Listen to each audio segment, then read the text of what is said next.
see the sunset behind me, and I'm going for a very late walk along the golf course with Dilwyn.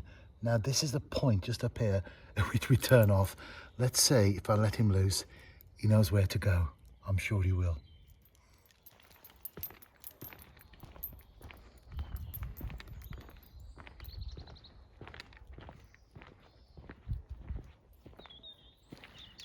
Just marking his territory first. For me, it's a public footpath. For Dilwyn, it's one of his regular haunts. We're coming out of the dark woods onto the much brighter golf course. There's the sunset there. It's over the western ridge. Beautiful, isn't it?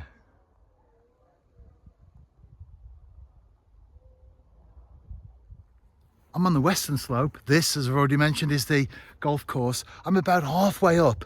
So if I went right to the very, very top, you would have a fantastic view of that sunset all the way across to the horizon. As it is, it's still, as I've said, pretty impressive, isn't it? What nature throws at us in terms of sunrises and sunsets. Well, I don't know about you, but I think they're fantastic. And I have got my binoculars, and I've got a good pair as well. So even though the light levels are dropping, it magnifies what light remains, so that when I'm looking through them, even now, it's like as if I'm in the middle of the day. So great for spotting, in particular tonight, maybe deer that are making their way out from, as you can see, all the way along there. Woodland, copses, dense cover, and alongside me as well, this is the fairway, of course. So either way, either side, we've got some great holding areas for wildlife.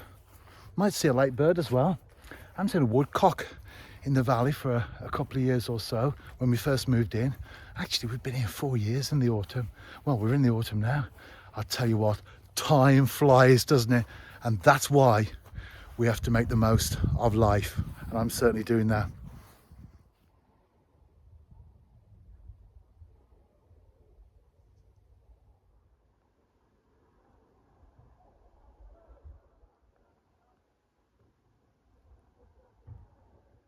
That's a great view. I've zoomed in there and you can make out between the trees and the sky Titterston Clay, which is, of course, is in Shropshire.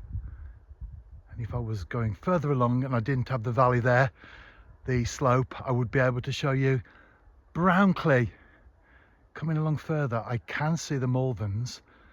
There they are, just right out there. You can just see them to the left, and before you come to that clump of trees.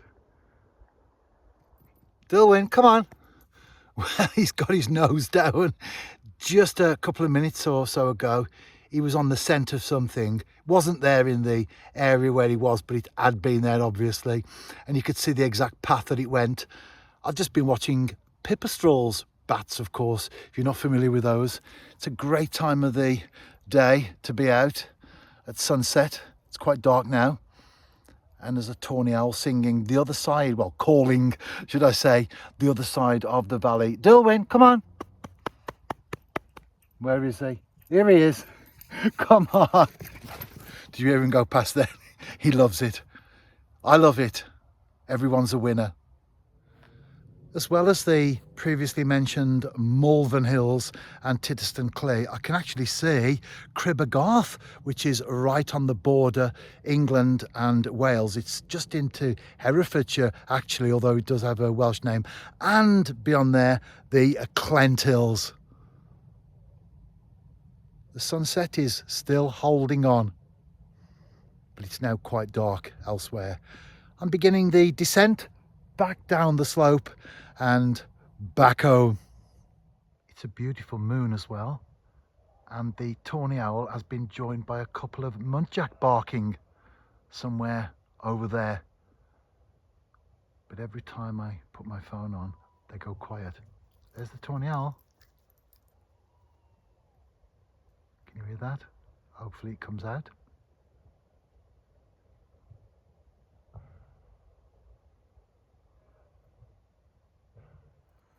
Look how quiet it is as well where I live. It's only 8:15. Hardly a car on the road.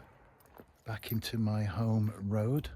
Lots of bungalows in the area, including here, where I live actually as well.